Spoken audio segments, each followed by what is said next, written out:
시청자 여러분 안녕하십니까? KBS 9시 뉴스입니다. 여러분 안녕하십니까? 여러분 안녕하십니까? 여러분 안녕하십니까? 여러분 안녕하십니까? 오늘의 주 뉴스입니다. 뉴스룸을 시작하겠습니다. 조중동 조중동이 계속 이렇게 경영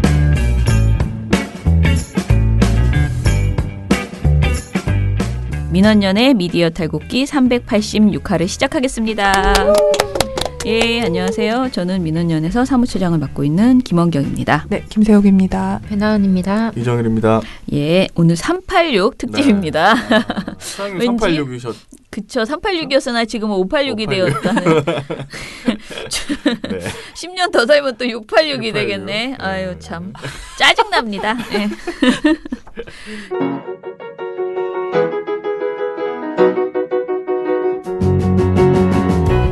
민원연에서 언론을 모니터해 주실 인턴을 찾습니다. 채용 인원은요 정해져 있지 않습니다. 저희랑 같이 하셔도 좋겠다라고 생각되는 분이 있으면 조금 많이 5분까지도 저희가 할 수 있고요. 시사 토크, 지금 우리가 말하는 종편 시사 토크 프로그램은 당연히 할 거고요. 그리고 언론사의 모든 시사 프로그램들을 모니터를 하실 수도 있고요. 또 급할 때는 뉴시스나 이런 통신을 모니터할 수도 있습니다. 무엇이 될지 모르지만 언론 모니터다. 주 5일 매일 근무하지 않으셔도 됩니다. 일주일에 3일이나 4일만 내가 가능하다라고 하시고 뭐 학원을 다니시거나 내가 지금 배우고 있는 게 있어서 이 시간을 피해야 돼요. 그러니까 아침 9시부터 10시까지는 근무를 못해요 하실 때도 지원을 해주시면 저희가 일정은 조절해 드릴 수 있습니다. 자세한 내용은 저희 민원연 홈페이지에 있고요. 꼭 하셔야 되는 자격 요건은 딱 한 가지입니다. 시사 문제에 관심이 있으셔야 합니다. 그동안 일해본 결과 단 하나 조건은 이거예요. 정치, 경제, 사회 문제에 관심이 많으신 분들이 오셔서요. 여기서 잠깐 일도 하고 공부도 한다라고 생각하시면 될 것 같습니다. 민원연 활동가가 되고 싶으신 분들은 특히 인턴을 해보시면 굉장히 좋고요. 저희가 먼저 손을 내밀어서 막 모니터 하자고 아마 조르게 될 거예요. 그리고 또 언론사 준비하시는 분들도요. 저희와 같이 최소 이게 3개월이거든요. 근무기간이. 최소 3개월은 저희랑 같이 해보시고 본인이 좀 더 일정을 잡아서 같이 활동하면서 공부를 더 해본다 이렇게 하셔도 좋을 것 같습니다. 민원연 언론 모니터 인터넷 언론에 관심 있는 여러분들의 많은 지원 바랍니다.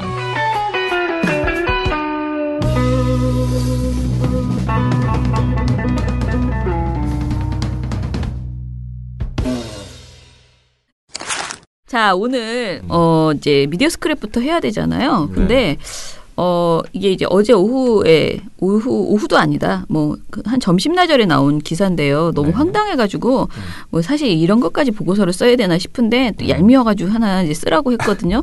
근데 이거를 우리가 또 JC 신문 모니터인데 JC가 다음 주 화요일 날 신문 모니터 특집을 하겠지만 그때 요걸 또 하기에는 너무 아까울 것 같아서 지금 그냥 간단하게 스크랩 시간에 말씀을 드릴게요. 세계일보가 18일에 제목이 잘 해석하셔야 됩니다. 단독인데 단독 EBS 장해랑 사장 관용차 회식 직후 음주 사고 이게 제목이에요. 그러면 EBS 장해랑 사장 관용차 회식 직후 음주 사고로 들릴 수도 있고 EBS 그러니까 EBS 장해랑 사장 관용차 회식 직후 음주 사고로 들릴 수도 있어요. 이상하네. 차가 의식을 했어. 그러니까 이 뭐랄까 심표가 없어. 심표가 보통은 EBS 장해랑 사장 콤마 찍고 관용차 회식 직후 음주 사고 이랬으면 장해랑 사장이 음주 사고 낸 거잖아. 관용차 근데 관용차 회식도 이상하잖아요. 수식. 그러니까 이게 뭘 해도 이상해. 문장이 이상해. 네. 근데 어찌됐든 사람들은 이거를 딱 보면요. 그냥 어떻게 느껴지냐면 이걸 딱 그러니까 기사가 이렇게 많이 떠 있었는데 이거를 여기에 장해랑 사장이 정말 약간 굉장히 괴로워하는 표정으로 정말 죄스러운 표정으로 앉아있는 사진이 이렇게 있거든요. 이 제목 밑에. 그래서 장해랑 사장이 무리를 일으켰군 이렇게 느껴져요. 제목만 봐도. 그래서 많은 사람들이 그냥 대충 읽고 장해랑 사장이 음주운전했구나 라고 생각할 거예요. 관용차를 타고. 그런데 보도를 이제 딱 열어보면요. 결론은 2달 전에 EBS 장해랑 사장의 관용차 운전기사가 음주 사고를 냈다라는 내용이에요. 이거예요. 관용차 운전기사가 음주 사고를 냈다. 운전기사가 사고 냈다고 써야죠. 그러니까요. 네. 그런데 관용차가 낸 것은 전혀 아니고요. 관용차 운전기사가 세계일보 기사를 읽어보면 EBS 장혜랑 사장의 관용 차량 운전사가 장 사장 등이 참석한 비서실 회식 직후 음주운전 사고를 낸 사실이 뒤늦게 밝혀졌다. 지난 8월 7일 자정쯤 고양시 덕양로 행주대교에서 장 사장의 관용차인 에쿠스 차량이 앞서가던 견인차를 뒤에서 들이받는 사고를 냈다. 차량을 운전하던 A씨는 사고 당시 혈중 알코올 농도가 면허 정지 수준인 0.08이었다. 당시 차량 안에는 A씨 외에는 없었다라고 기사가 써 있어요. 그럼 장혜랑 사장 이름은 왜 나온 거죠? 그냥 이분이 기사라서? 그 사람의 관용차 운전기사가 사고를 냈다라는 것이죠. 네. 근데 이게 아무튼 굉장히 웃기는 기사인 거죠. 이걸 단독을 달아서 2달 전 거를. 그러니까. 사실 저는 이거 제목만 봤을 때 장혜랑 사장이 음주 사고 낸 줄 알고 저도. 미쳤나 끝났다 봐 이렇게 생각했어, 생각했어. 진짜. 네. 근데 읽어보니까 내용이 그게 아니어서. 아니 네. 저는 그래서 그게 아니면 장혜랑 사장이 음주 사실을 알고도 기사를 해가지고 그냥 같이 탄다. 타고 있었나? 네. 이러면 그것도 그러니까 아니야. 술을 먹은 기사한테 운전을 하라고 했으면 그걸 그렇지. 책임져야 돼요. 네, 자기가 네. 음주운전을 방조한 거잖아요. 네, 네. 그것도 아니야. 그러니까. 뭐야 이게. 사람은 없었대고. 너무 웃겨요. 세계일보가 쓴 거에 따르면 EBS 비서실장 법인카드 사용료에게 보니 이 사람들이 어디에서 술을 먹었다 되게 자세히 장 사장 등은 마포구의 술집에서 2차를 하고 몇 시에 결제를 했고 2차를 또 어디서 했고 막 주절주절 이런 내용을 길게 이제 설명을 하거든요. 장혜랑 네. 사장의 회식을.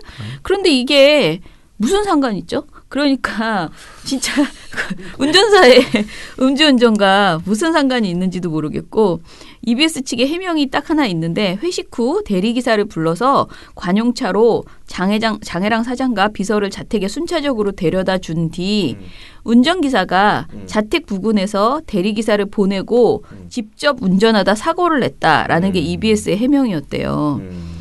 이 해명도 참 이해할 수가 없는데 나는 도대체 뭐 이렇게 아저씨는 그러면 지금 술을 먹고 관용차에 장혜랑 사장, 비서, 운전기사 그렇게 3명이 타고 이제 대리운전을 불러가지고 둘이 사장 내려줘, 비서 내려줘, 그다음에 아저씨 내려줘. 그러니까 이 운전하신 그 사고를 내신 이렇게 다 내렸는데 이 분이 그러고 나서 술이 취한 상태에서 다시 차를 가지고 이제 가다가 이렇게 사고를 냈다라는 것인데요. 뭐가 됐던 간에 장 사장이 귀가한 직후이고 장 사장이 이거에 책임질 그 개연성이 없고 이 사람이 회식을 한 것이 문제가 되는 것도 아닌데 그러게요. 이거를 이렇게 주절주절 해가지고 제목을 이따위로 뽑으면 이게 정말 이게 되게 EBS 사장이 지금 이제 네. 뭐 연임이냐 아니면 다른 사람 뽑느냐 EBS 이제 사장이 바뀌는 시기거든요. 그래요. 그래서 이게 굉장히 의도적인 것 아니냐라고 의심하지 않을 수 없는 그런 생각이 드는 보도였어요. 그래서 저희가 꼭 그렇다고 뭐 우리가 막 장혜란 사장 연임을 주장하고 이런 거 아니에요. 그런데 어찌됐든 어떤 의도이든 간에 기사 제목은 똑바로 뽑고 쓸데없는 내용이면 쓰지 마시고 지금 보니까 이걸 받은 보도도 지금 없거든요. 네. 근데 왜 이런 보도를 굳이 내놨는지 이해할 수가 없었습니다. 다음 기사에 보니까 네. 댓글이 진짜 웃긴 댓글 되게 많아요. 수능 언어 영역 질문이네. 다음 글을 읽고 음주 운전한 사람은 누구인지 고르시오. 1번 장혜랑, 2번 견인차 기사, 3번 관용차량 운전사, 4번 대리기사, 5번 김정윤 기자. 이거 쓴 사람이 김정윤 기자거든요. 카드뉴스로 퀴즈 만들어서 이거 해주세요. 너무 웃기죠. 진짜 속 터져. 진짜로 이렇게 만약에 나 어디 게시한 다음에 이렇게 했을 때 틀리는 답 되게 많이 나올 것 같잖아요. 다들 1번 찍고 갈 것 같아. 왜냐면 제목이랑 이렇게 대강작 보면은 진짜로 이건 너무 오해하기 쉬운 제목이어서. 네. 야, EBS라서 이런 거 문제를 죄송합니다. 네. 저는 알아듣고 웃었다는 네. 거 기억해 주시고요. 감사합니다. 네. EBS라서 수능 문제로 얘기해 주시는 진짜 독자들이 이렇게 수준이 높습니다. 진짜. 이제 다 알아. 이런 거 가지고 이렇게 속지도 않아. 솔직히 읽어보면. 그런데 안 읽고 그냥 제목만 보고 쿡 지나갈 수가 있잖아요. 그러니까 단독까지 갈아서. 이러면 진짜 우리가 말하는 사기성 제목이지. 사기 제목. 네, 사기성 기사 네. 제목이죠. 조선일보가요 지율 스님을 상대로 해서 재판을 하고 있었거든요. 그러니까 사실은 지율 스님이 조선일보에게 이제 재판을 건 거죠. 그런데 지율 스님이 승소를 하셨습니다. 대법원에서 승소를 하셨어요. 네. 자, 이 사건 엄청 오래된 사건이죠. 이 지율 스님 하면 누구냐? 그 도롱뇽, 청성산 도롱뇽 그 발음도 안 되네요. 그 사건이에요. 지율 네네. 스님이 천성산 터널 반대 단식 등으로 공사가 늦어져서 손해가 6조 원에 달한다는 조선일보 기사를 가지고 이것은 허위 사실이다라고 하면서 정정 보도를 해달라라고 이제 냈던 거예요. 네. 그런데 이것에 대해서 이제 대법원에서 확정 판결로 정정 보도를 해야 한다라고 나왔고요. 다만 손해배상을 인정하지 않았다고 합니다. 그런데 지율 스님이 애초에 손해배상을 1원으로 요청을 했어요. 그러니까 네. 아마 이게 그러니까 나는 돈 때문에 이걸 하는 게 아니다. 나의 진정성, 내가 이것에 대한 억울함을 풀겠다. 왜 우리 사이가 너무 나빠가지고요. 무슨 손해배상 이런 걸 걸면 내가 어떤 것에 굉장히 억울해서 그걸 재판을 걸어도 저 사람 돈 노리고 지금 억지 부리는 거야. 이런 주장이 많으니까 지율 스님은 특별히 더 이것에 대해서 나는 돈보다도 나의 명예를 회복해야 된다라는 생각으로 이렇게 하신 것 같아요. 네. 그런데 아무튼 조선일보가 2012년 9월에 18대 대선 후보였던 문재인 후보자에 대한 심층 비판 기사를 보도하면서 도롱뇽 탓에 늦춘 천성산 터널 6조 원 넘는 손해라는 제목으로 지율 스님의 단식 기사를 보도를 했고 이때 당시에 조선일보는 지율 스님의 단식 농성과 환경단체의 가처분 신청을 언급하면서 대법원이 2년 8개월 만에 공사 재개를 결정했다는 내용이 포함되었었다고 합니다. 그런데 지율 스님이 천성산 원효터널 공사가 중단된 것은 6개월이고 그 터널 공사가 지연돼 발생한 손해 역시 수억 원 정도였다. 공사 지연으로 손해가 6조 원이 넘는다고 말한 것은 허위다라고 정정 보도를 요구하는 소송을 냈습니다. 자, 1심은 조선일보 기사가 허위 사실이 아니라고 판단을 했어요. 그러니까 1심에서는 조선일보가 이겼고요. 근데 2심에서는 허위 사실이라면서 그 정정보도문을 게재하라고 판단을 했습니다. 다만 지율 스님이 상징적으로 청구한 손해배상 1원에 대해서는 1심처럼 인정하지 않았었다고 합니다. 그런데 이제 2심에서는 대법원에서는 2심 판결이 옳다고 해서 상고를 기각을 했습니다. 이 관련된 댓글들을 보니까 돈을 걸었어야 되는데라는 말들이 정말 많았습니다. 야, 이기고 나니까 또 막 그런. 근데 뭐 1원을 인정 안 했잖아요, 법원이. 그러니까요. 인정을 결국은 1원도 인정해주지 않는 이런 참 이상한 법원이죠. 네, 그렇습니다. 그러니까 6조 원은 말도 안 돼요. 이거 완전히 진짜 이런 게 지금 근데 일상 다반사 아닙니까? 네. 이런 식의 우기기는 그렇죠. 원전 때문에 뭐 어떻게 됐다 이런 거. 근데 이런 거 다 걸어야 돼요. 이렇게 일일이. 다치면 나라 옛날에 망했어요. 네. 아니 근데 이렇게 힘들어도 고대도 이렇게 재판을 다 걸어서 이렇게 가주면 정말 좋죠. 근데 어찌됐든 하나하나 다 이렇게 입증을 그래서 제가 늘 고민하는 게 이게 개인이 하기엔 너무 큰 싸움이고 맞아요. 시민사회가 돈을 모아서 이런 재판을 좀 어떻게 이렇게 대행해 줄까. 물론 민변이 있긴 하지만 이 민변이 모든 사건을 다 그렇게 해줄 수는 없어요. 그래서 정말 유능하고 뜻있는 그런 변호사들이 이렇게 그룹핑돼서 뭐 조선일보 고소하기 운동 이런 것 좀 했으면 좋겠다. 나는 꼭 조선일보뿐만 아니고 지금 그러자고 난리잖아요. 허위 정보에 대해서. 근데 그렇죠. 유튜브에 있는 허위 정보 그거 좀 나중에 잡고 일단은 그거 잡더라도 조선일보 허위 정보, TV조선 허위 정보 이런 것부터 좀 이렇게 국가에 고발하면 어떻게 안 돼? 탁탁. 자, 아무튼 그리고 하나 더 있는데요. 이번 것도 어떻게 조선일보네요. 오늘자 그러니까 10월 19일자 미디어 오늘에 실렸는데 제목이 네. 조선일보 아들 교통공사 입사한 노조위원장 오보라는 내용이에요.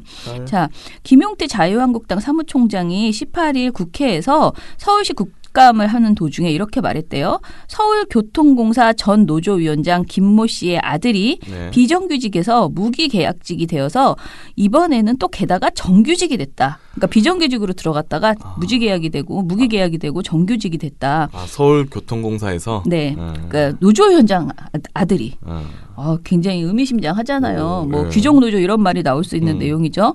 조선일보가 이를 받아서 19일자 3면에 머릿기사로 박원순 취임 후 해고된 서울교통공사 민노총 간부 30명 복직이라는 제목으로 김모 그 전 노조위원장의 행적을 자세히 취재 보도했다고 합니다. 이 보도 내용을 좀 읽어보면 본지 취재 결과 아들이 교통공사에 특혜 취업했다는 의혹을 받는 전 노조 간부 5대 서울 지하철 노조 위원장을 지낸 김모 씨다. 김 씨는 93년 위원장 취임 후 이듬해 3월 서울 부산 지하철 총파업을 주도해 해고됐다. 2000년에는 민노총 공공연맹 위원장을 지냈다. 2004년에는 총선에서 민노총 공공연맹 추천을 받아서 민주노동당 후보로 광명시에 출마했다가 낙선했다. 별로 이렇게 운이 좋은 분은 아니네요. 2011년 박원순 서울시장이 재보궐선거에서 당선된 직후 복직 대상으로 꼽혔으나 당시 60세 정년에 걸려 제외됐다. 이것도 또 운이 안 좋은 분이었네요.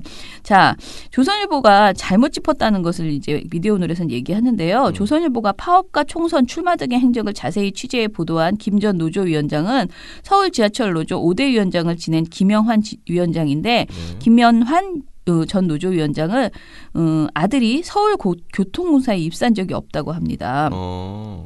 김연환 전 위원장은 끝내 해고자로 정년을 맞고 은퇴했고요. 현역 위원장 시절 별명이 독사로 불릴 만큼 강직한 성품을 지녔다고 합니다. 조선일보가 이렇게 헷갈린 데에는 김용태 한국당 사무총장이 지목한 김모 전 노조위원장은 다른 사람이었다고 합니다. 그러니까 취재가 완전히 정말 헛다리를 짚었었나 봐요. 그죠? 네. 그래서 서울교통공사 노조는 지난해 서울 지하철 노조와 서울도시철도 공사 노조가 합쳐서 새로 생긴 노조인데 김연환 위원장, 지금 조선일보가 지적한 그 위원장, 문의 없는 위원장님께서는 서울 지하철 5대 노조 위원장이었고 김용태 사무총장이 지목한 이는 서울 지하철이 아니고 도시철도 노조 5대 위원장을 지낸 다른 김 씨라고 합니다. 취재는 이상하게 했네. 네. 취재 완전히 다른 데 가가지고 다른 사람을 막 욕한 거지. 그러네요. 아들이 거기 있는지도 확인도 안 하고 한 거지.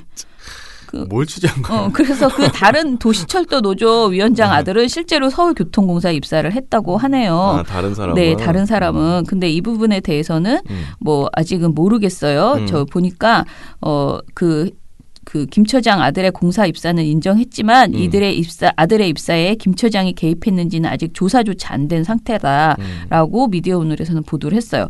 아무튼 결론은 헛다리 짚었다 조선일보가. 네네. 그래서 정말 평생 타역 없이 해고 노동자로 복직도 못한 채 정년을 넘긴 그런 전 노조위원장을 완전히 모욕하는 이런 보도를 했다. 이건 명백한 오보고 귀족노조 프레임에 집착한 조선일보가 끝내 사고를 친 것이다라고 미디어오늘에서 지적을 했습니다. 아주 잘 지적을 하신 그런 보도인 것 같아요. 항상 생각하지만 우리 미디어 오늘은 우리의 최고의 라이벌이다. 너무 좋은 모니터를 잘 해주시고 계시다라는 생각이 듭니다.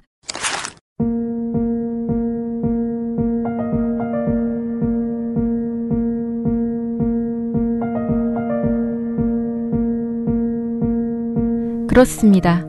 중요한 건 바로 단체가 주는 경험. 사람들이 어떻게 느낄까? 삶이 더 좋아질까? 존재할 만한 이유가 있는 걸까? 제대로 된 언론을 얻기 위해 그 몇 배의 시간 동안 우리는 노력합니다. 우리의 손길이 닿은 모든 아이디어가 사람들의 삶에 닿을 수 있을 때까지. 당신은 무심코 지나칠 수도 있겠지만 언제나 느낄 것입니다. 이것이 우리의 사명, 그리고 이것은 우리의 전부입니다. 민주언론 시민연합. 민원연 주성치 오늘 특집으로 또 가봅시다. 네. 민원연 주성치 제법 특집. 예, 자 오늘은 제법 한 제법 한다. 제법 특집은 어떤 내용이죠? 네, 오늘은 포털 뉴스제휴평가위원회 다시 할게요. 네. 오늘은 포털 뉴스제휴평가위원회 줄여서 재평이 관련 이슈하고요. 법무부 가짜뉴스 대책 관련 이슈를 가져와서요. 앞글자를 따서 그냥 제법 특집이라고 정했습니다. 네. 물론 제목이 이렇다고 제법 잘했다 이렇게 생각하시면 안 되고요. 다 좀 상당히 우려되는 사안이라는 걸 미리 말씀드릴게요. 먼저 재평에 관련 사안을 설명을 드려보겠습니다. 지난 12일 재평이 전원회의가 에드버토리얼 제도화 허용을 의결했다는 사실이 미디어오늘 단독 보도로 알려졌습니다. 근데 보도는 재평인의 언론계 추천위원들이 에드버토리얼을 뉴스 섹션에 송고해야 한다라는 주장을 펼쳤다고 전했는데요. 이게 사실이면은 사실 신문업계 이해관계를 좀 노골적으로 대변하는 판단이라고 할 수 있겠죠. 신문업계 이해관계를 대변한다. 이 상황을 좀 정확하게 이해를 하려면 에드버토리얼이 뭔지 좀 알아야 될 텐데요. 에드버토리얼은 이제 기사와 같은 형식으로 만들어진 광고입니다. 얼핏 보면 이제 기사처럼 보이지만 광고국에 이제 매체비를 집행을 하는 명백한 광고이다 보니 상품이나 기업 홍보는 물론 그 특정 종교에 대한 포교를 위해서도 작성이 되곤 하더라고요. 이게 보니까. 물론 언론사가 광고를 집행하는 거는 이제 뭐 수익행위니까 그건 문제라고 할 수 없는데 그런데 이 에드버터리얼은 이제 정말 너무 영락 없이 기사와 같은 모양새를 갖추고 있다 보니까 독자가 이게 광고임에도 기사, 그러니까 객관적인 정보로 좀 오인하게 만드는 그런 문제점이 있습니다. 예. 자, 그래서 애초에 법률에서는 독자들이 기사랑 광고랑 혼동하지 않도록 명확하게 구분해서 편집하라고 정해져 있는데 우리가 그동안 모니터 몇 번 해봤잖아요. 네. 이제 신문에서 이렇게 하는 섞어서 물론 이것이 뭐 요즘은 신문만 있는 것도 아니에요. 이런 식의 간접 그러니까 뭐 협찬을 빙자해서 들어오는 광고 우리가 그 예전에 했죠. 한번 이 문제도. 그런데 어쨌든 신문은 좀 더 노골적이거든요. 그래서 이게 지금 관련된 법 조항부터 짚어보죠. 네, 현재 신문 등의 진행에 관한 법률 제6조 3항은 신문, 인터넷 신문의 편집 및 인터넷 뉴스 서비스의 기사 배열 책임자가 독자가 기사와 광고를 혼동하지 아니하도록 명확하게 구분하여 편집하여야 한다. 이렇게 그냥 규정하고 있습니다. 네. 또 잡지 등 정기 간행물의 진행에 관한 법률 제6조도 정기 간행물의 편집인은 독자가 기사와 광고를 혼동하지 아니하도록 명확하게 구분하여 편집하여야 한다. 이렇게 밝히고 있습니다. 근데 이게 에드버터리얼인데 잘 표시가 안 된 것 같은데요. 그렇죠. 저는 봤는데 예를 들어서 제가 모 신문에 김 팀장님 말씀하신 종교 이거 있잖아요. 그 약간 사이비 종교 같은 거 그거를 기사처럼 앞으로 말하면 안 그러니까 된다. 흔하지 않은 종교, 네. 익숙치 않은 종교. 아니 그러니까 제가 특정하진 않았으니까 종교도 그렇고 언론사도 그렇고 빠져나갈 구멍은 아무튼 특정한 그런 종교를 막 기사처럼 써놨는데 저는 몰랐어요. 그게 뭔지 몰랐는데 나중에 알고 보니까 그거더라고요. 근데 이게 표시가 잘 되고 있나요? 이게? 그게 안 된다니까요. 안 되니까 상당수 이제 매체들이 이런 법률을 무시를 하고 있습니다. 일단 이제 기사형 광고를 심의하는 그러니까 한국 광고자율심의기구 내에 이제 기사형 광고 심의위원회라는 게 있거든요. 근데 여기에 심의 결과를 보면 매달 경고를 받는 기사형 광고가 정말 말 그대로 수두룩합니다. 또 민원연이 이제 6개 신문사에 2018년 1월 1일부터 20일 사이에 이제 보도 그 내용을 좀 분석을 해봤는데 경향신문, 동아일보, 조선일보, 중앙일보, 한겨레, 한국일보의 별지를 모니터를 했습니다. 예전에 했었는데 이제 이 결과를 보면 에드버토리얼이라고 이제 그 섹션이라고 밝히진 않았는데 사실상 기사형 광고가 실렸다고 판단되는 섹션이 좀 적지 않았습니다. 광고성 기사라는 거를 드러내서 이제 표기를 한 경우에도 어떻게든 감춰보려고 한글 제호보다 더 작은 폰트를 사용을 하거나 해당 섹션의 일면에만 이렇게 표기하는 경우도 대부분이었습니다. 그러니까 이게 제가 어제 이제 이거를 검토를 하는 과정에서 궁금해가지고 이 광고형 기사형 광고 심의위원회 심의 결과가 홈페이지에 올라오거든요. 그걸 이렇게 눌러봤어요. 그랬더니 여기가 이제 모니터를 전폭적으로 다 하는 것도 아니에요. 그러니까 그냥 어쩌다가 재수 없으면 걸리는 것 같아요. 왜냐면 이렇게 돌아가면서 매체가 되게 많거든요. 이 기사형 광고 심의위원회 대상 매체가 많다 보니까 모니터원은 한정되어 있는 것 같고 그러면 이제 그 인지 심의를 해서 올려야지 될 거 아니에요. 그런데 이번에는 지역 신문을 하고 또 이번에는 뭐 뭘 하고 이런 식으로 막 돌아가면서 하더라고. 심의 그 안건지를 보니까 안건지가 아니고 결과지를 보니까. 근데 그 중에서 가장 최근에 했던 일간신문 관련된 일간신문의 그 에드버토리얼 심의가 결과가 어떤가 보니까 경고가 한 2주 동안 심의했던 것에 대한 내용인데 경고가 한 6, 70개 돼요. 경고 기사가. 그런데 그래서 제가 이거를 이 경고 기사가 과연 포털에 송출되었나, 그러니까 나갔나 궁금하잖아. 이게 경고까지 맞은 거잖아. 이거는 그쵸. 사기다라고.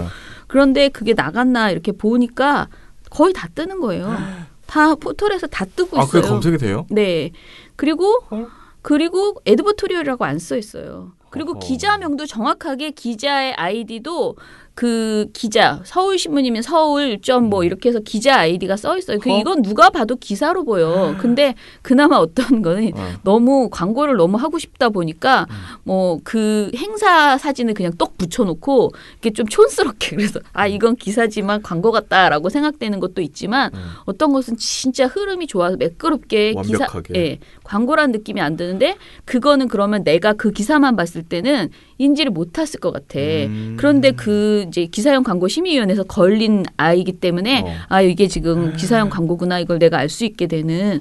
그러니까 진짜 갈 길이 멀어요. 사실 이 기사형 광고 심의위원회도 자율심의구이기 때문에 여기서 경고 맞는다고 해서 우리가 말하는 방송통신심의위원회에서 경고 맞으면 막 그게 4건 이상이면 어떻게 되고 막 이런 말하지만 여기 100건을 맞아도 사실상 네 자율심의기구예요. 뭐 불이익이 있나요? 그러니까 뭐 그렇게 뭐라 그래야 돼 정확하게 불이익이 있는 게 아니고 그렇게 많이 하면 안 된다는 거고 네이버에서는 그동안 불이익을 주겠다고 이 제휴평가위원회에서는 그걸 보냈을 때 벌점을 주겠다고 이제 큰 소리 빵 쳤었죠. 한마디로 별로 실제로 된 건 아니지만 큰 소리는 빵 쳤어요. 그런데 이제 지금 제가 말씀드린 것처럼 이 에드버토리얼이 포털 뉴스란에서 그냥 다 볼 수 있더라는 거죠.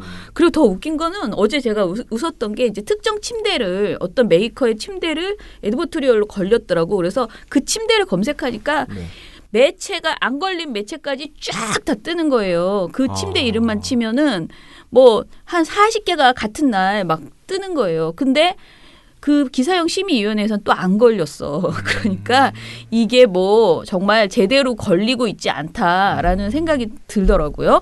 그러면 이렇게 정말 광고 그러니까 이런 거잖아요. 내가 광고를 싣고 싶은데 신문사에 돈을 주고 이 기사형 광고를 의뢰해서 했어. 그러면 그 신문에만 실려야지. 내가 그 신문을 안 보는 사람 그걸 안 봐야 되는데 포털에서 유통을 해서 포털에 있는 사람들이 불편하게 실이 필요도 없는 기사를 다 보게 되는 이런 상황이니까 기사가 아니죠. 광고를 보게 되는 상황이잖아요. 자, 그러면은 이제 포털에서 어느 정도로 이것들이 이제 되고 있는지 그럼 포털은 이거를 규제를 하고 있는지 재평이는 그동안 입장이 어땠는지를 좀 들어봅시다.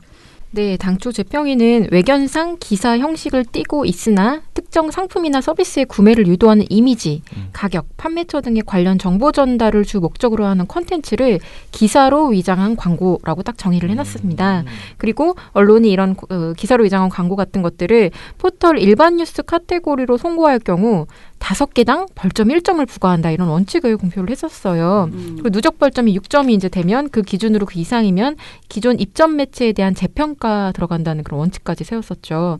그리고 에드버토리얼이라는 표현이 없는 거 아니야? 라고 말씀하실 수도 있는데요. 그것도 말을 했습니다. 지난해 1월에 부동산 분양, 에드버토리얼 등 특집 지면에 포함된 기사의 경우 기사로 위장된 광고 홍보로 판단해서 이걸 일반 기사 형태로 포털에 송고하면 다 제재할 거다. 보도자료로 다 말을 했단 말이에요. 그래서 당시에 어떤 이유를 밝혔냐면 각 언론사들이 포털이라는 남의 점포에서 콘텐츠 장사를 하겠다고 계약하고선 광고 홍보 장사를 하는 것은 명백히 위반 사유다. 이렇게 얘기하고 포털을 믿고 찾아온 손님에게 불편을 주는 행위이기 때문에 근절이 필요하다. 이렇게 얘기를 했었습니다. 재평이가. 너무 맞는 말이잖아요. 너무 옳은 말. 저 막 감동. 그래서 그러니까요. 세상에. 근데 문제는 이제 신문 업계들인데 재평이가 이런 방침을 밝힌 다음에 신문업계에서는 이제 과도한 규제다 이러면서 굉장히 강하게 반발을 했습니다. 언론사들은 이제 포털이 거대 플랫폼 파워를 무기로 개별 매체사들의 자유로운 비즈니스 활동을 침해하는 행위를 하고 있다. 이렇게 우기기도 했습니다. 일반 뉴스와 광고 홍보성 컨텐츠를 구분하는 이제 판단 기준이 좀 모호하고 주관적이다 이런 주장도 내놓았습니다. 이게 왜 모호할지 잘 모르겠는데요. 보면 보이잖아요. 딱 보면 딱인데. 이렇게 조직적인 반발이 계속 이어지니까 이후에 이제 재평이가 입장을 번복을 했습니다. 실제 이제 광고 홍보성 기사 TF를 꾸린 다음에 포털과 언론 간 계약 관계로 당사자들이 판단할 것 이렇게 좀 어쩌라는 건지 모호한 결론을 낸 다음에 근데 이 내부 사실조차 외부에 공개하지도 않았다는 게 관련 보도로 밝혀지기도 했었습니다. 지금도 기사형 광고 심의위원회에서 경고를 받은 문제 보도들이 포털에 이제 버젓이 이제 송고되고 있기도 하고요. 그리고 이제는 아예 전원회의 의결을 통해서 대놓고 에드버토리얼에 대한 제재 포기를 선언한 거와 마찬가지인 상황인 겁니다. 재평이가 종이 신문업계 이익 대변 기관으로 전락했다. 이렇게 저희는 좀 평가할 수밖에 없습니다. 자, 그러면서 이제 이 논란이요. 에드버토리얼뿐만 아니고 사실 우리가 그동안 여러 가지 이제 비슷한 게 네이티브 애드라고 해서 그 이게 무슨 그 웹사이트에서 하는 광고들이라고 그러니까 뭐랄까 스토리가 있는 스토리가 그것도 같은 건데 근데 막 동영상 같은 것도 막 있고요. 요즘은 광고를 동영상으로 만들거나 또 광고를 드라마로도 만들고 막 이렇게 하잖아요. 막 스토리를 가지고. 근데 그것처럼 이게 동영상이 아닌 글로 하는 네이티브 애드도 있거든요. 근데 이런 것까지 다 포함되어야 되는데 자기들은 이 일반 광고와 일반 뉴스와 광고 홍보성 콘텐츠를 구분하기 어렵다라는 거예요. 왜 어려운지 모르겠어. 우리는 알겠는데. 근데 이게 업계의 주장이야. 그리고 실제로 이 주장을 엄청 세게 했더라고요. 찾아보면 이 기사가 훨씬 많아요. 그러니까 이 혼동한다. 이거는 너무너무 불편하다. 이거는 획일적으로 자를 수 없다. 요즘 이게 신문과 이 잡지 쪽에서는요. 이걸로 먹고 살아야 되는데 이거 왜 이거 허용을 이렇게 포털 너무 나쁘다. 막 이런 식의 기사를 홍보 작업을 엄청나게 했더라고요. 아니, 그럼 언론들은 뉴스를 하는 거예요? 아니면 광고를 하는 거예요? 광고를 하고 살겠다는 거지. 광고와 뉴스를 이렇게 섞어가지고 대충 사기치고 싶은데 말이야. 왜 뉴스란에다가 광고를 보낸 다음에 자기는 광고 수익도 없고 또 네이버 이런 데 뉴스 전제로 받잖아요? 그럼 이거 보낸 다음에 그러면 뉴스란에 보내면 또 전제로 받을 거 아니야. 그러니까요. 이중으로 돈을 벌겠다는 소리가 되는 거 아닌가요? 사실상? 자, 그래서 우리가 이미 거의 얘기했지만 이 에드버토리얼 포털 뉴스 섹션 선고는 완전히 신문업계만 신나는 일이거든. 우리는 완전 손해예요. 보기도 싫은데. 근데 신문업계만 아주 신났는데 신문업계 입장들을 좀 얘기해 봅시다. 이거는 이제 에드버토리얼이라는 개념이 어디에서 어떻게 만들어졌는지를 좀 따져봐야 하는데요. 원래 신문업계는 청탁금지법이 시행되기 전까지는 광고라는 점을 명시하지도 않고 광고성 기사를 막 지면에 아무렇게나 막 실었습니다. 근데 청탁금지법이 딱 시행이 되니까 그럼 여태까지처럼 광고성 협찬 관행을 계속 이어나갈 경우 이게 부정한 금품 수수로 제재받을 가능성이 높아지게 된 거죠. 그러니까 그거를 이제 피하려고 나중에 별지를 만들어서 에드버토리얼 표기를 하고 우리는 협찬이 아니라 광고주하고 계약을 해서 실은 콘텐츠를 이렇게 광고로 만들어서 보여주고 있다라는 논리를 개발한 거죠. 네. 그러니까 에드버토리얼이라는 건 사실 종이신문의 관행, 그러니까 걔네가 만들어낸 전통이라고 좀 생각하시면 될 것 같습니다. 근데 앞에서 말씀드렸던 것처럼 종이지면의 광고성 기사 표시조차 피하려고 이렇게 애쓰던 신문사들이 독자들을 위해서 자발적으로 에드버토리얼의 포털 뉴스 섹션 송고를 마다할까? 그럴 일도 없죠. 자발은 불가능해. 재평이가 해야 돼 이거는. 네. 그래서 이건 진짜 말씀하신 것처럼 재평이가 잡았어야 되는 일이었어요. 당연히 이거 포털 뉴스 섹션 이거 발음이 너무 어려워. 에드버토리얼 뉴스 섹션 송고 금지 원칙 이거 유지했어야 됐다. 정말. 근데 안 했다. 이제 이렇게 포털을 사업자판으로 만들어가고 있는 재평이를 방치하고 있는 거대 이제 포털들 이 책임이 사실 자유롭지 않다, 무겁다 저희 그렇게 보고요. 재평이가 업계 이익 대변 기관으로 전락할 수 있다는 우려는 사실 이미 재평이 첫 출범 당시부터 제기됐고 저희도 계속 지적했던 문제죠. 네이버와 카카오는 재평이 내 언론사 이해관계자 비중이 지나치게 높다 이런 지적에도 불구하고 이렇게 문제 개선을 하지 않고 재평이를 이제 출범을 시켰고 그리고 계속 깜깜이 운영을 하고 있는 것도 지금까지 저희가 계속 그렇게 문제 제기를 했는데도 여전히 방치를 하고 있습니다. 이제라도 네이버 카카오는 기존의 재평이를 해체하고 투명성과 공정성을 확보한 새로운 뉴스 제휴 평가 방안을 이제 고안을 좀 해야 될 때가 됐다. 더 이상 방치하면 안 된다. 이렇게 봅니다. 근데 한번 이렇게 권리를 줘버리면 이게 이렇게 권리가 이게 호의가 계속되면 뭐 권리인 줄 안다. 그것처럼 아니 이걸 원래 없던 기구인데 재평이라는 걸 만들어서 이제 뉴스 제휴를 니네들이 스스로 네이버 카카오는 손 뗄 때니 니네 스스로 이제 합리적인 기준으로 국민들이 받아들일 수 있는 수준의 그 뉴스 그러니까 좋은 뉴스를 만들어내는 그런 언론사와 제휴를 하는 그걸 만들어라 그렇게 한 거잖아요. 그런데 이 사람들이 이제는 마치 그 네이버 카카오의 모든 그 뉴스 제휴에 관련된 것을 완전히 전적으로 권한을 가지고 막 이렇게 말도 안 되는 진짜 완전 국민이 도저히 받아들일 수 없는 이런 기준을 하는 거고 거기에 특히 신문업계가 너무나 많이 여기 관여되어 있어서 이거는 뺏어와야 돼요. 이 권리는 이거는 정말 부당한 기구다라는 생각이 듭니다. 아니 뉴스하고 광고하고 구분이 안 된다고 이렇게 주장을 해버리면 자기들이 뉴스를 하는 겁니까? 광고를 하는 겁니까? 이게 뭘 하는 둘 다 거야? 못하게 해야 된다. 이거에 대해서 그리고 광고 구분 못하게. 아니 근데 저는 그 아이디를 쓴 기사를 쓴 그러니까 그 아이디를 가지고 있는 기자는 솔직히 기자라고 말하고 다닐 텐데 그런 거 있잖아요. 예. 이 지면 광고에서 이렇게 광고형 기사를 생산하는 기자를 기자를 따로 뽑죠. 네. 따로 뽑아요 보면. 그래요? 그러니까 근데 그런 분들은 또 정규직도 아니고 막 비정규직으로 뽑아가지고 그냥 복부시잖아 이게 거의. 사실 이게 본사 소속도 아니에요. 네. 아 그래요? 아니 근데 그것도 있어요. 그러니까 스타트업 관련해서 이제 홍보하는 친구가 있는데 네. 그 친구 말로는 평소에 그쪽 관련 기사를 써오던 기자 바이라인은 더 비싸대요. 아 잠깐 바이라인도 사요? 네. 그래서 야. 산업부 출입해서 그 산업부 기사를 정상적인 기사를 쓰던 사람 그렇지, 더 그 단가와 신뢰도가 있으니까. 그냥 객원 기자 막 이런 사람 단가가 다르대요. 야 이거는 뭐 아니 이러면은 뉴스를 만들어내는 언론사의 그 신뢰도 자기가 깎아먹는 거잖아요. 그러니까요. 근데 이거를 하다 보면 이 논평을 준비하면서 저희가 계속 방송에서 사실상 거의 홍보와 같은 뭐 스마트폰 홍보와 같은 막 이런 방송도 되게 문제제기 많이 했잖아요. 그러니까 이게 신문도 문제고 또 이거는 포털과 관련된 문제지만 정말 다들 광고와 기사를 진짜로 다들 구분을 못하는 거 아닐까라는 생각이 약간 들어요. 아 맞네. 정말 어깨는 정말 모르는 거 아닐까. 그럼 저희가 기법을 공개합시다. 그래서 강의를 할까 그 사람들을 불러다가 광고는 기사 이렇게 생각하고 있는 거 아닐까? 저희가 계속 지금 보면서 이게 우리 구분하기 모호하다 이런 거 우리 이게 뭐 말이 돼? 라고 얘기하지만 정말 저들은 어쩌면 정말로 구분 못하는 게 아닐까라는 생각도. 와, 참 이거 충격이네요. 자, 웃자고 아무튼간에 한 이런 얘기고. 일이 있었다는 거고.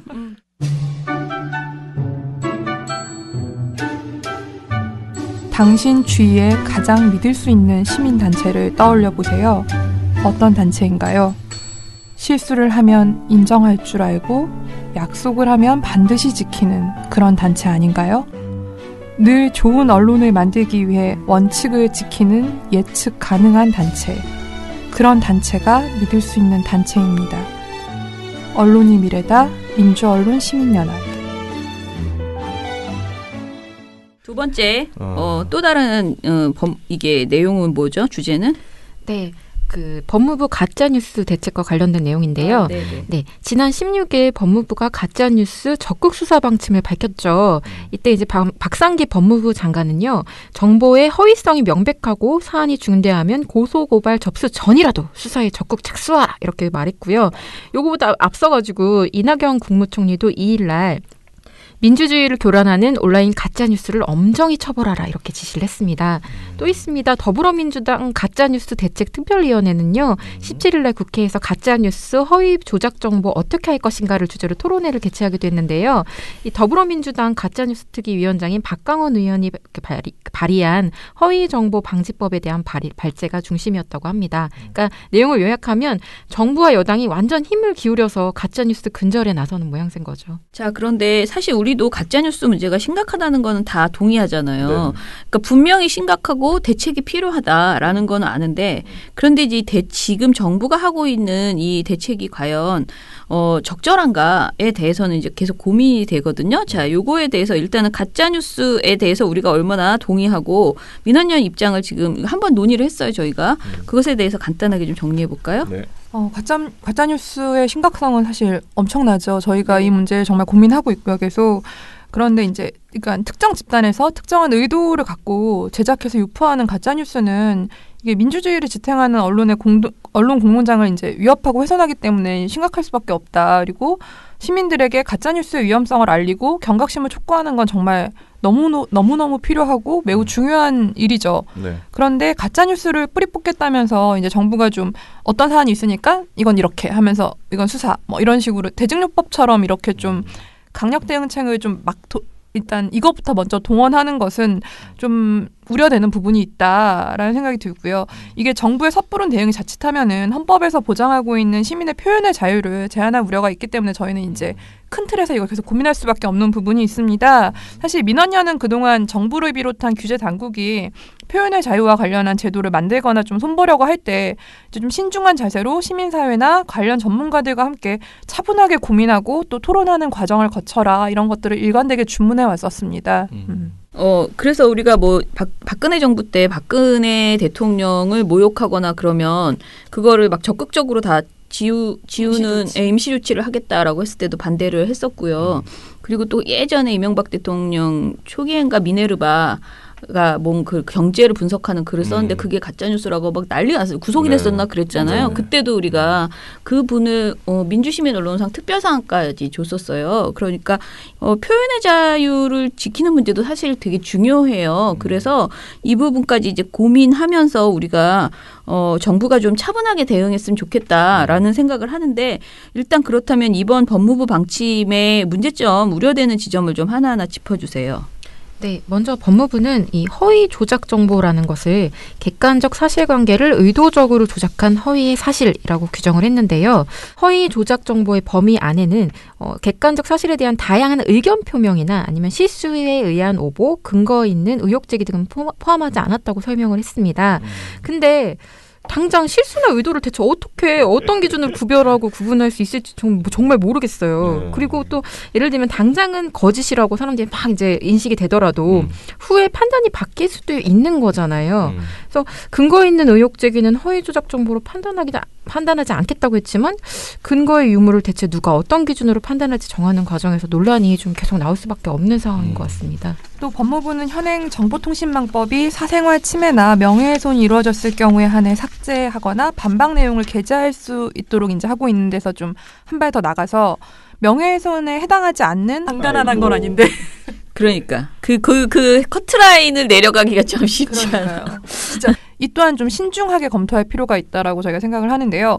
정보통신망법에 이제 임시조치, 그러니까 제44조 2의 그 제4항에 보면은 정보통신망법의 임시조치, 이게 이제 제44조의 이 제4항에 있는 내용인데요. 정보통신 서비스 제공자가 명예훼손 등 권리 침해 여부를 판단하기 어렵거나 당사자 간 다툼이 예상될 경우 30일 이내 범위에서 정보 접근을 차단하는 조치입니다. 근데 이 조치는, 임시조치는 아까 처장님도 말씀하셨지만 이명박 박근혜 정부 이제 9년 동안 시민의 자유로운 의사표현에 대해 이제 좀 재갈을 울리는 도구로 활용되어 왔다는 걸 좀 다들 기억을 하실 겁니다. 미네르바 이런 것들도 있고요.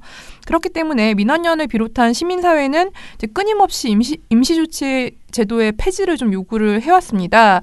그리고 또 문재인 정부도 출범 초기에 이제 이 국정과제로 인터넷상 표현의 자유 신장을 위해서 관련 제도를 손보겠다 이렇게 밝힌 적도 있었거든요. 네, 그 우리가 이때 저번에 최근에 토론회 때도 포털 토론회 할 때도 그 변호사분이 한번 그런 얘기 했었잖아요. 이거를 가지고 가장 재미를 보는 것은 기업들이 자신들에 대해서 어떤 불만이나 이런 걸 쓴 댓글들이나 뭐 이런 것들을, 그러니까 뭔가 뭐 불만이 있으면 글을 써야 되잖아. 근데 그런 뭐든지 그런 안티 뭐뭐뭐 이런 게 있어요. 안티 무슨 기업, 안티 연예인. 그러면 이제 그 사람이 잘못한 어떤 것을 쓰는 사람들이 있을 거 아니야. 근데 이게 그냥 무조건 거의 다 임시조치가 되고 삭제가 돼서 긍정적인 글만 남아 있는 경우들이 대부분이라는. 그래서 이게 굉장히 우리가 말하는 양면의 그 칼인 거예요. 양면의 칼, 검이야. 양날의 검. 양날의 검인 거야. 그러니까 이게 그냥 마냥 이거 좋다고 막 휘두르다가는 나도 당하고 서로 그래서 굉장히 그러니까 함부로 쓸 수 있는 카드가 아닌데 지금 너무 이것을 이제 강하게 얘기하는 거 아닌가라는 생각이 들어요. 네. 또 있는데요. 네. 법무부는 언론기관이 아닌데도 언론 보도를 가장해서 허위 정보를 유포하는 행위에 대해서 처벌할 수 있는 근거도 정보통신망법에 마련하겠다는 계획을 세우기도 했는데요. 전 이것도 신중히 좀 재검토해야 한다고 생각합니다. 이게 언론 보도에 양식을 띤 정보로 수용자를 오인하게 만드는 건 물론 굉장히 문제라고 할 수 있는데요. 이건 민간 자율 규제 차원에서 수용자가 가짜뉴스에 속지 않게 안내할 수 있는 일종의 가이드를 만들어서 대응할 문제지, 이게 어떤 것이 허위 조작 정보에 해당하는지 세세하게 적시해서 규제에 나설 경우에 이게 아무래도 관련 규제를 달성하고자 했던 목적의 정당성까지 훼손하는 결과를 만들 우려가 있거든요. 그래서 규제가 국민의 헌법적 권리인 의사표현의 자유를 침해하는 게 아닌지 좀 우선 고려해야 한다 그렇게 봅니다. 그러면 언론 보도를 가장해 허위 정보를 유포하는 행위. 아니 예를 근데 이 들면 뭐가 있어요? 말이 안 되는 게요. 언론 기관이 아닌데도 언론 행위를 하는 게 우리 국민의 모든 국민이 할 수 있는 일이에요. 언론의 자유. 그렇지. 그리고 그냥 요즘 1인 미디어 시대고 누구나 다 언론 행위를 하고 있어. 그런데 언론 기관이 아닌데도라는 말이 정말 부적절하거든요. 그냥 언론 보도를 가장해서 허위 정보를 유포하는 행위라고 하는데 그럼 이제 우리가 쓰는 거의 모든 것이 나도 민원연도 언론 기관이 아니야. 그런데 그럼 우리가 뭔가를 쓰면 다 저거 허위 정보야라고 우기면서 허위 정보는 언제 그러니까 입증의 그 개념이 쉽지 않잖아요.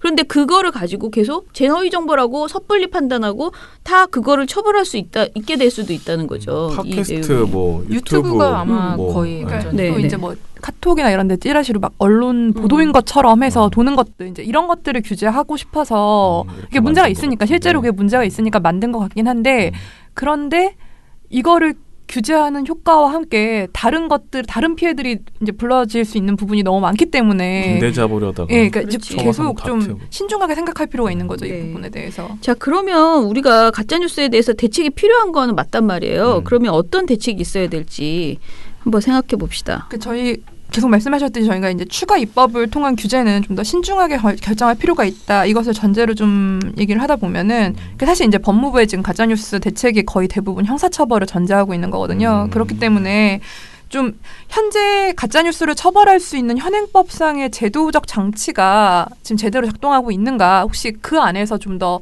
뭐 필요한 부분들이 어떤 게 있는 것인가 그 범위 안에서 좀 충분히 검토를 먼저 해보는 게 중요하다. 그 다음에 차분하게 논의해도 늦지 않다. 이렇게 좀 생각을 하고요. 네.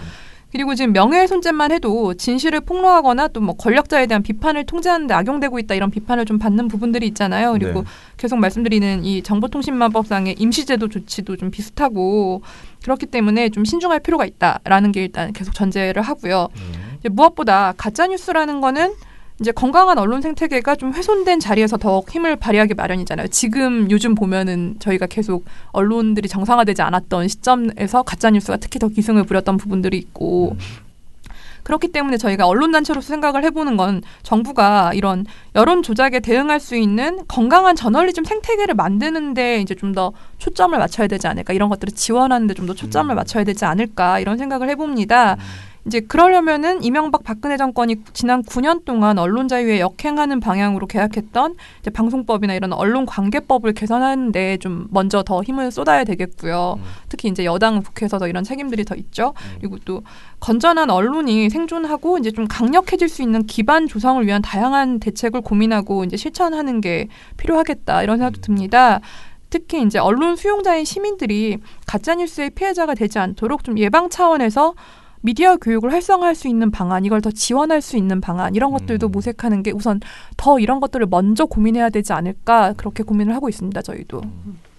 자, 며칠 전에 그 저널리즘 토크쇼 제2에서 요 비슷한 얘기 가짜뉴스 몇 가지에 대해서 얘기를 하면서 그럼 어떻게 해야 되겠냐라는 얘기가 이제 그 최욱 씨가 딱 물어보니까 최경영 기자가 공영방송이 잘해야죠. 딱 그렇게 한마디만 했어요. 근데 사실 그게 저는 저희가 생각하기에 꼭 공영방송뿐만 아니고 기존 미디어 중에서 공적 기능을 가지고 있는 매체에서 이 팩트 체크와 그다음에 그러니까 그 가짜 뉴스는 계속 나올 수밖에 없고 아무리 그렇죠. 어떤 법을 만들어도 저는 이게 그 틈새를 계속 그 피해 가면서 나올 거라고 생각하거든요. 그러면 공영방송이라도 중심을 잡고 공영 언론들이 계속 팩트체크를 제대로 해서 내주고 그리고 이 미디어 교육도 저는 그런데 미디어 교육 되게 중요해요. 그래서 이제 미디어 교육을 관련된 법안도 이제 통과되고 정말 국민들이 우리가 이제 이제는 문맹 폐체 시대가 아니고 미맹이라고 해서 미디어를 해독하고 미디어를 잘 활용하고 또 미디어에서 그 미디어를 바로 보는 그런 눈이 되게 필요한데 이게 학교 현장에서만 돼서는 안 되고 사실은 계속 국민들한테 계속 수시로 그 교육이 진행돼야 되잖아요. 근데 그러는데 가장 효과적인 것은 사실 언론이거든요. 그러니까 언론이 제대로 제 역할을 하는 게 지금은 굉장히 중요해요. 그런데 다 망가졌었잖아요, 그동안. 그런 상태인데 지금 갑자기 방송통신위원회에게 정부가 야, 지금 기존 언론을 개판으로 만들었는데 하나도 힘을 못 쓰고 있었어, 방통위는 이미. 그런데 막 화를 내면서 그것에 대해서는 전혀 화를 안 내다가 기존에 막 종편 이렇게 망가져서 막 난리를 쳐도 하도 안 내고 못한다고 구박도 안 하다가 갑자기 총리고 뭐고 막 다 나서서 방통위에게 유튜브 왜 안 잡아? 유튜브 잡아. 이렇게 하면 방통위도 좀 난처하거든요. 순서가 지금 좀 이상한 거야. 스텝이 꼬이는 거예요. 그리고 아무튼 좀 이상해 지금 이게. 그러니까 여러분들이 그냥 이렇게 딱 들었을 때는 아, 가짜뉴스 나쁜데 가짜뉴스 나쁘니까 잡으라고 하는 거니까 빨리빨리 막 그 이제 요즘은 뭐든지 이효성 위원장이라고 다들 이효성 뭐 멋지고 이렇게 하는데 이효성 위원장 빨리빨리 정신 차리고 똑바로 해 이렇게 말하지만은 사실 기존 방송이 우리가 말하는 방송이 건실하게 살아남게 하고 부적절한 방송이 퇴출되고 이런 작업도 못 하고 있었던 상황에서 사실은 그 초과 삼간을 태울 수 있는 정책을 또 만들고 시행하라는 것이기 때문에 좀 차분하게 가야 된다라는 생각이 거듭 듭니다. 그럼 이제 유튜브나 뭐 종편 시사 토크 프로그램들이 갖고 있는 사람들한테 일종의 자신들을 세일즈하는 그 포인트가 보통 그동안의 언론들이 잘 다루지 않았던 우리는 그 이면을 알려주겠다. 사실은 이게 이런 거다라는 분석이라고 이름 붙인 사담을 하고 있는 것들. 약간 카드라 비슷하게. 네, 뭐 이런 거잖아요. 약간. 근데 사람들이 보통 이게 약간 바뀐 거죠. 이런 거, 그런 종편이나 뭐 아니면 유튜브에 그런 것들을 본 다음에 이게 진짜야라고 하면서 뭐 KBS, MBC 이런 데 찾아봐야 되는 거죠. 그렇죠. 그렇게 그러니까 정말로 그런가?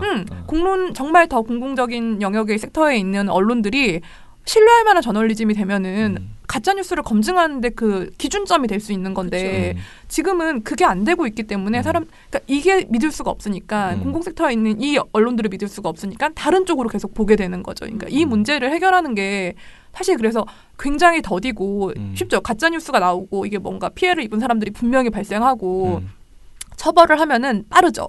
빠른데 근데 사실 빠른 게 반드시 정답이냐. 그리고 목적이 아무리 좋아도 이 목적이 옳다고 해서 다 좋은 결과가 나느냐는 아니라는 거기 때문에 그래서 좀 더 정도의 방법을 가야 된다. 신뢰할 만한 언론을 만들고 저널리즘 생태계를 만들고 사람들이 그것들을 감별할 수 있는 그런 교육들 정말 전 세계 주기에 따라서 나 이만큼면 다 알지 이렇게 하는 게 아니라 미디어는 계속 변화하고 있으니까 그런 부분들에 대해서 교육받고 서로 이제 정말 눈을 키우는 거 이게 정말 중요하다라는 생각이 드는 거죠. 네.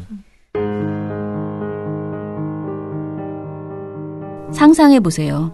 알아서 언론을 긴장하게 만들고 당신이 물어보면 궁금증을 해결해주고 어디서나 언론에 어떤 일이 일어나든 해결 방법을 모색하는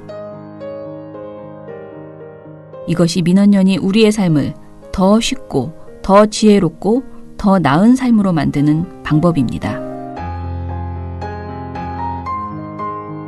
이제 당신이 사랑하는 일에 더 많은 시간을 쏟고 꿈과 열정을 추구할 더 큰 자유를 누리세요.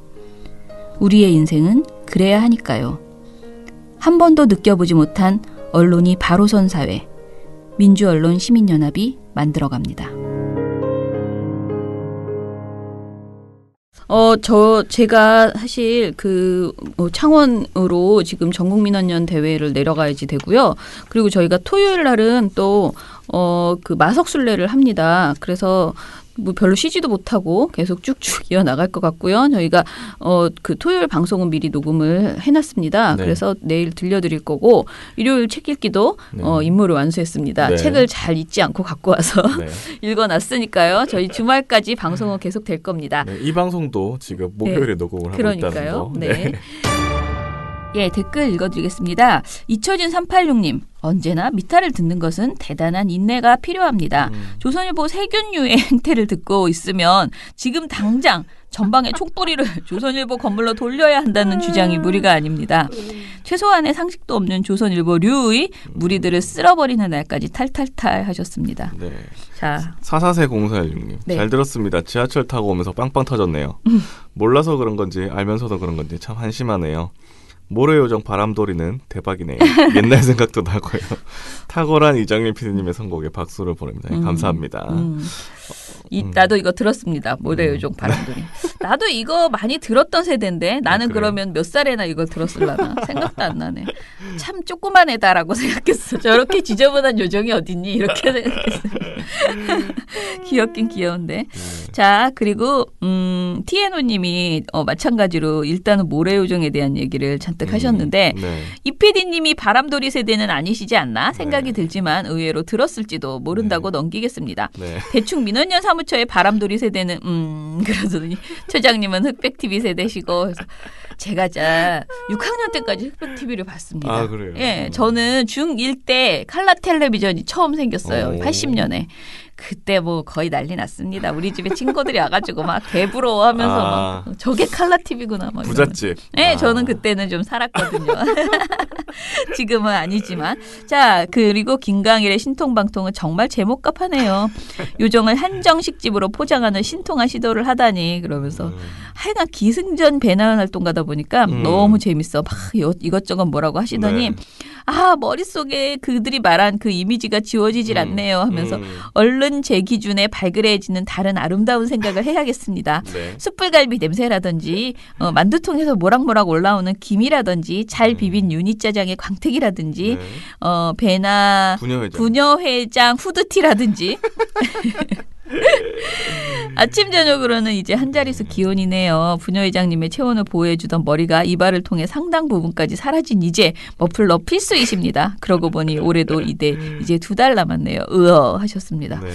저도 지금 이 올해가 이렇게 갔다는 게 믿어지지가 않는 게 진짜 올해는 유난히 뭐 제대로 한 일이 없이 그냥 막 저한테는 다른 해 2014년은 뭐 세월호 때문에 뭐 15년 그리고 저희 민원연 30주년 때문에 정신이 없었고요. 네.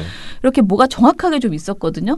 근데 올해는 사실은 작년 대선을 치르고 또 게다가 KM 시민행동을 했잖아요. 그래가지고 진짜 막 보람찬 한 해를 보냈단 말이에요. 물론 힘들긴 다 힘들었지만 근데 올해는 뭔가 제 마음속에 평화롭고 좀 쉬고 싶다는 생각을 하면서 시작을 했었어요. 그래서 제 결심을 여러 번 말했죠. 좀 삶을 다르게 살아보겠다. 뭐 좀 이제 여유 있게 살아보고 나도 이제 장기전에 돌입해서 뭔가 이게 뭐 일을 줄이겠다 했는데 하나도 못 줄이고 도대체 어떻게 된 것인지 게다가 늘어나요. 보람도 없고 그러니까 뭔가 그렇다고 이 방심이가 잘하는 것도 아니고 좀 약간 저의 저의 운이 이제 운빨이 떨어졌나 이런 생각. 제가 하는 일마다 다 잘 된 건 사실인데 작년부터 그러니까 재작년부터 근데 올해는 진짜 보람 없이 고생만 굉장히 많이 하면서 이렇게 가버렸네요. 작년에는 안 될 줄 알고 했던 일들이 잘 되고 그쵸. 이번에 좀 잘 될 것 같은 일들이 안 되고 설마 이러겠어? 네. 라고 생각했는데 이렇게 되네요. 게다가 이제 연말을 맞이하면서 정부는 계속 이 거짓 정보에 대해서 이제 이렇게 막 대응을 하고 우리는 막상 또 그것보다는 지금 우리가 급하다고 생각하는 언론 정상화 문제부터 좀 해달라고 얘기하고 있고 뭔가 자꾸 안 맞고 이러니까 좀 안타까운 마음이 듭니다. 어찌됐든 저는 올해를 잘 마무리해야 돼요. 저희는 지금 시상식이랑 뭐 여러 가지 내용들을 마무리를 해서 올해 사업을 일단 저 민원연 내부에서는 민원연대로 내년에는 어떤 사업을 어떻게 해 나갈 것인가를 정리하는 작업을 조강특위 등 작업을 하고 있거든요. 그래서 이런 작업을 통해서 어찌 됐던 간에 그동안의 민원연의 그 활동들을 좀 마무리를 하고 새 국면을 맞는 그런 일을 해야 될 것 같습니다. 빨리 마무리를 하기 위해서 또 바쁘게 나가보도록 하겠습니다. 네. 예, 그럼 여러분 다음 주에 봬요. 자, 민원연의 미디어 탈곡기는 내일도 열심히 털어드리겠습니다. 탈탈탈 안녕.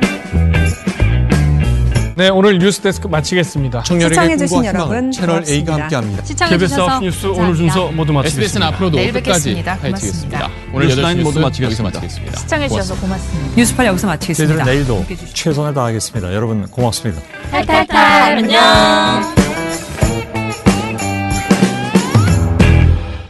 우리 아빠는 슈퍼맨이에요.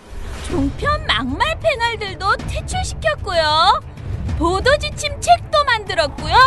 KBS, MBC 적폐의 사진도 퇴출시켰고요. 언론 교육도 하고요. 매일매일 방송과 신문을 감시해요. 너희 아버지 뭐 하시는데? 민원연 후원해요. 언론을 정상화시키는 확실한 길. 한 달에 10,000원 민원연 후원으로 가능합니다.